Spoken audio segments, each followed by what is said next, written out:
Una de las primeras cosas que vemos cuando aprendemos a programar son las variables. Nos enseñan generalmente qué son y algunas reglas generales, pero hay algunas cosas que solo se aprenden con el tiempo y la experiencia. Y por eso en este video te voy a enseñar algunas de las buenas prácticas que aprendí a lo largo de toda mi carrera como programador, que no solo van a hacer tus programas mucho más robustos, sino que también te van a ahorrar dolores de cabeza a vos y a tu equipo.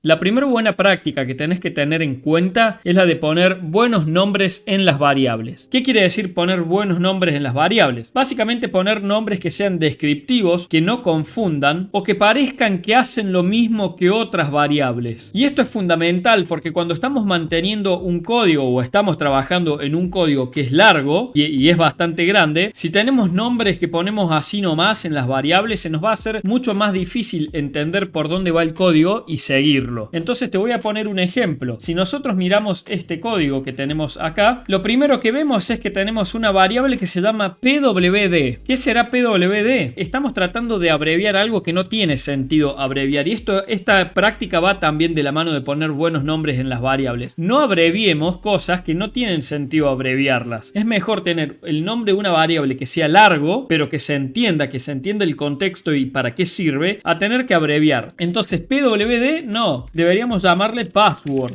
Si lo que estamos haciendo es solicitar la contraseña del usuario, mejor le pongamos password, que se entiende bien que estamos hablando de la contraseña del usuario. Otro ejemplo podría ser esta variable usr, que estaría tratando de abreviar user. Entonces, usr, ¿qué será? Es fácil identificar que usr se puede llegar a tratar del usuario, porque estamos viendo acá que tenemos un método login que pertenece a una variable out, que será de autenticación. Entonces, más o menos podemos llegar a hacernos una idea de qué se trata, pero estoy seguro que si venimos en un código mucho más grande y de pronto, no sé, estamos en la línea 433.000 y estamos buscando, no sé, algún error o algo y venimos muy trabados con algo y de pronto nos encontramos con una variable usr, vamos a decir quién fue el que escribió esto, así lo despido. Entonces vamos a cambiar esto y le vamos a poner user, porque user es realmente lo que queremos representar, es el valor que realmente queremos representar. Luego, si nos venimos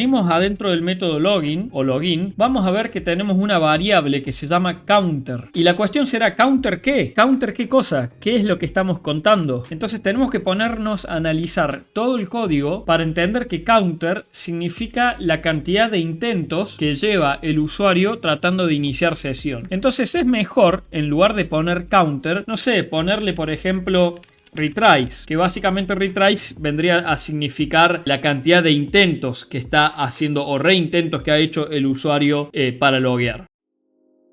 Y ahora vamos a la segunda buena práctica, que se trata de utilizar los tipos de datos correctos. ¿Qué quiere decir esto? Básicamente tenemos dos tipos de lenguajes de programación. Tenemos aquellos lenguajes de programación que son fuertemente tipados, es decir, lenguajes de programación como por ejemplo C#, en donde nosotros tenemos que especificar el tipo de datos que vamos a usar para una variable. Por ejemplo, acá estamos especificando el tipo string, acá estamos especificando el tipo int, porque sabemos que o queremos guardar un entero en esta variable, en este caso queremos guardar un texto. Entonces estamos especificando el tipo de datos que vamos a usar. Y después tenemos lenguajes de programación como puede llegar a ser JavaScript o Python, que no son fuertemente tipados, ya que el compilador o el intérprete se encarga de identificar cuál es el valor que estamos almacenando en la variable e internamente utiliza el tipo de datos correcto. Ahora bien, empecemos por los lenguajes de programación que no son fuertemente tipados, como por ejemplo JavaScript o Python mismo. Es muy recomendable documentar correctamente cuál es el tipo de datos que se espera para realizar una operación. ¿Y por qué es importante documentar cuál es el tipo de datos que se espera para la operación que se quiere hacer? Ya sea para un parámetro en una función o para una variable o lo que sea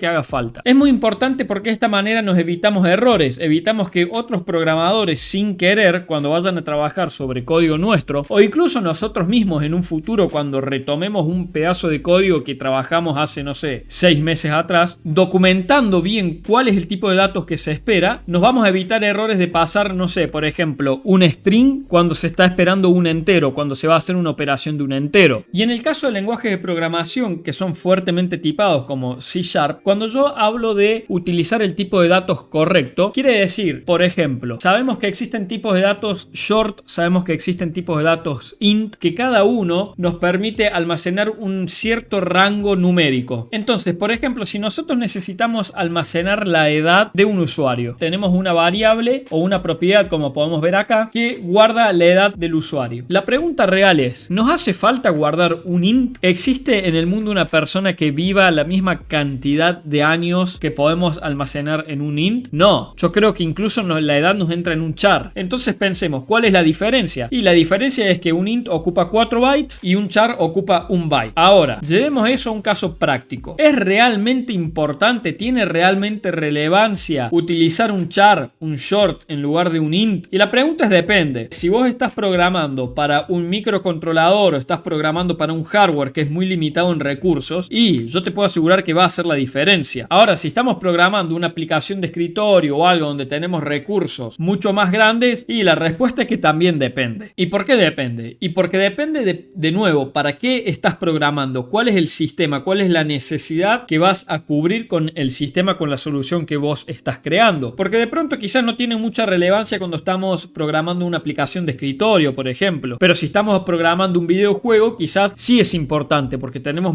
mayor o mejores optimizaciones cuando estamos hablando de reducir la cantidad de los tipos de datos. Lo mismo si guardamos información en una base de datos. No es lo mismo almacenar o reservar espacio para 4 bytes que reservar para 1 byte. Y no necesariamente porque vayamos a usar mucho espacio en un disco duro, porque hoy tenemos discos que son gigantes de muchísimo espacio, pero quizás que internamente el motor de la base de datos hace las cosas u optimiza las consultas de una determinada manera que nosotros no sabemos. Entonces la recomendación final sobre esto es que siempre trates de usar el tipo de datos que se amolda a la necesidad que vos tenés. Si necesitas guardar la edad de un usuario y sabemos que los datos son poquitos, el valor que vas a guardar generalmente va a ser menor de 100, entonces no es necesario que uses un int. Se usa generalmente en la industria, sí, pero está bueno que lo tengas en cuenta y que sepas que puede haber potencialmente diferencias, sobre todo en escenarios donde se necesita alto rendimiento. Y ahora voy a hacer una aclaración con un tipo de datos, entre comillas lo pongo, que es el tipo var. Por ejemplo, el tipo var en C# o el tipo auto en C++, o estos tipos de datos que te permiten, entre comillas, no escribir cuál es el tipo de datos que necesitas. Vos llevarlo al lenguaje de programación que sea que estés usando. Tenés que tener cuidado con esto. ¿Por qué? Porque cuando estamos escribiendo código, la idea es que nosotros podamos leer el código y entender qué cosa estamos haciendo. Y si nosotros vemos acá var user, por ejemplo, en esta asignación de acá, var user, no sabemos nosotros qué tipo de datos es user, salvo que nosotros pasemos el mouse y en el caso que tengamos un IDE como es Visual Studio en donde nos identifica o nos muestra cuál es el tipo de datos, a simple vista no sabemos cuál es. Entonces, estos tipos de datos está bueno usarlos cuando se puede saber de forma fácil, a simple vista, de qué tipo de datos o de qué variable estamos hablando, de qué dato estamos hablando. En este caso no es claro porque out.login no nos dice nada, no nos dice qué tipo de datos está devolviendo. Entonces es mejor en este caso no usar var y usar el tipo de datos que corresponde. Como en este caso es un user data que puede ser nullable, es decir, que puede llegar null, que puede tener un valor null. O nullable, si lo quieren pronunciar bien.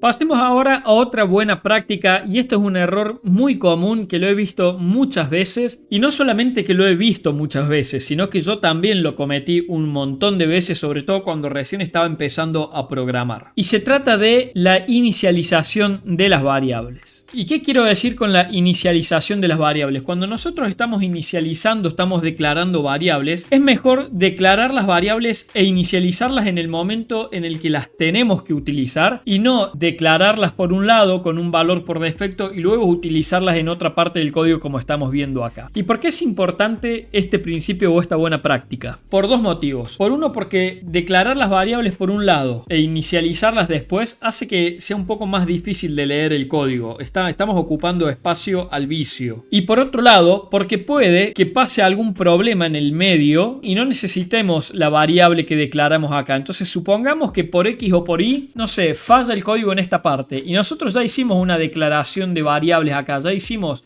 un movimiento de memoria, ya hicimos unas cosas ahí. Entonces resulta que estas variables, como falló esta parte del código o por alguna necesidad de negocio necesitamos finalizar la función acá o tirar alguna excepción, lo que sea, estas variables no la estamos usando. Entonces, primero que estamos haciendo asignación de memoria en vano y segundo que estamos haciendo el código mucho más difícil de leer, cuando tranquilamente podríamos hacer lo siguiente, y esto es declarar, por ejemplo, las variables en el momento en el que necesitamos utilizarlas. Entonces ahora ya queda el código un poquito más fácil de leer, es como más limpio. No tenemos la declaración por un lado, la inicialización por el otro, en donde tenemos que estar siguiendo por el código qué quisimos hacer, por qué lo declaramos en una parte y lo inicializamos después. Hay algunos casos en los que eso puede llegar a tener sentido, como por ejemplo, supongamos en este caso de acá, donde necesitamos establecer un valor para la variable UserID según lo que pase, ¿no? Supongamos que estamos corriendo esto dentro de un bloque try catch, estamos esperando que pase alguna excepción, que pase algún problema. Entonces, si el código que tenemos acá falla, queremos darle un valor, no sé, por defecto. Entonces puede llegar a tener algún sentido. E incluso en este mismo caso yo lo que haría es inicializarlo acá y bueno, acá directamente no haría nada, no sé, haría otra cosa, pero ponele que puedan llegar a haber situaciones como esta en donde tiene sentido declarar primero la variable y después inicializarla o asignarla en otro momento del código. Pero son contados los casos. Lo he visto yo en cosas muy puntuales.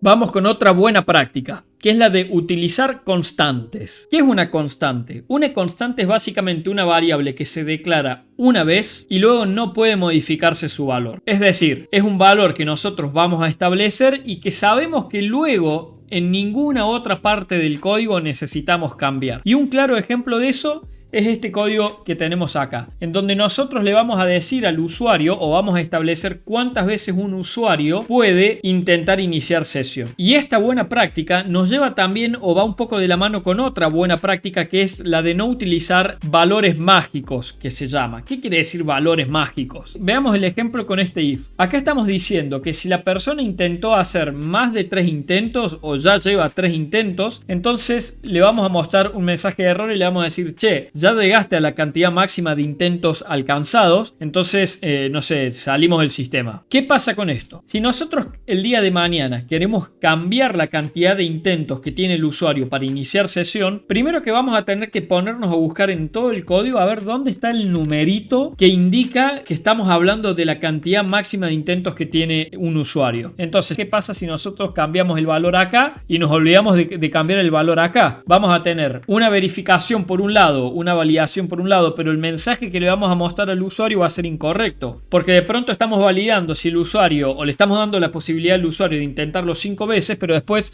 le estamos diciendo que tiene menos intentos de los que realmente tiene. Entonces no hacemos otra cosa que confundir al usuario. Entonces esto se cambia o se mejora utilizando constantes. ¿Y cómo se declaran las constantes? Muy sencillo.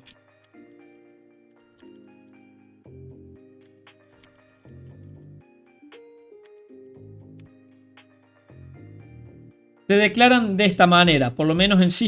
Después cada lenguaje de programación tendrá su propia sintaxis para declarar constantes. Pero lo importante es que vos sepas que tenés que utilizar constantes y tenés que reemplazar estos valores mágicos, que pueden ser números, pueden ser cadenas de texto, pueden ser claves en un diccionario, pueden ser cualquier cosa. Y una vez que declaramos la constante, venimos y reemplazamos ese valor en los lugares que corresponda, que en este caso van a ser en estos dos lugares de acá. Y esto me lleva lleva de nuevo a la primer buena práctica de cómo nombrar las variables. Generalmente las constantes por convención se escriben en mayúsculas, como estamos escribiendo acá. Es una convención que se usa en la programación. Ahora, ojo con esto. Siempre en el lugar donde vos estés trabajando, en la empresa donde vos estás trabajando, pueden que las convenciones cambien por X o por Y. Cada equipo de desarrollo tiene su propia convención, su propia forma de trabajar, y cuando vos empieces a trabajar y te incorpores en un equipo nuevo, lo más probable es que necesites aprenderte esas convenciones. Pero por regla general, las constantes se escriben en mayúsculas. Y vamos a otro punto más sobre cómo nombrar las variables, y son las variables privadas. Las variables privadas, o que son miembros de una clase, como es el caso de acá, a excepción de las constantes, por regla general se nombra con un guión bajo adelante. De esta manera, nosotros sabemos cuando vemos en el código que estamos hablando de una variable de campo, es decir, de una variable que es miembro de una clase y que su ámbito no es local de la función o del bloque local que estamos trabajando. Esto es algo muy común en el desarrollo y de hecho es muy útil, por eso es que es una convención.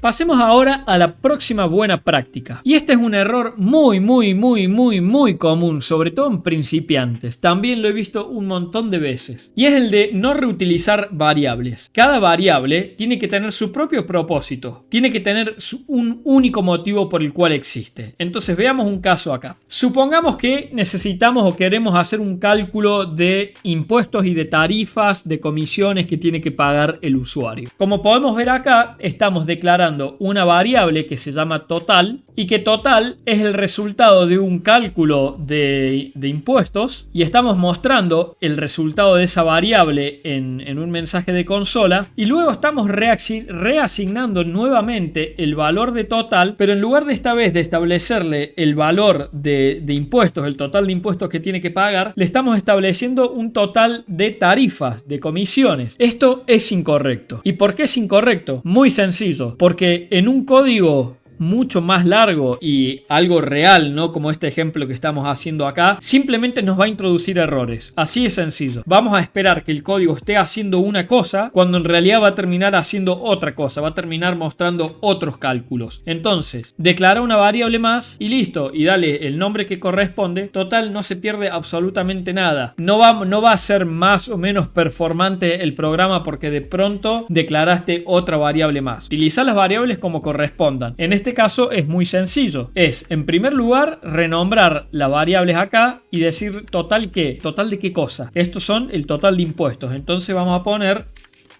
total taxes. Y en este caso vamos a declarar otra variable, pero que esta vez no se va a llamar total taxes, sino que se va a llamar total fees.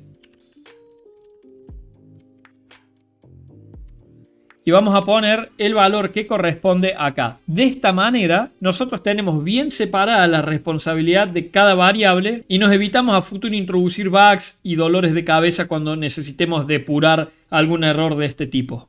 Ahora, como siempre digo, es muy importante conocer y entender los fundamentos y los conceptos básicos de la programación. Entendiendo esto, podemos aprender cualquier tipo de lenguaje de programación y podemos hacer cualquier tipo de sistema, porque entendiendo la lógica y entendiendo las bases podemos construir lo que sea. Por eso, si querés saber mucho más sobre las variables, qué son las variables, cómo funcionan, qué pasa en la memoria, te recomiendo que veas este otro video donde te enseño qué son las variables sin ningún tipo de vueltas ni analogías.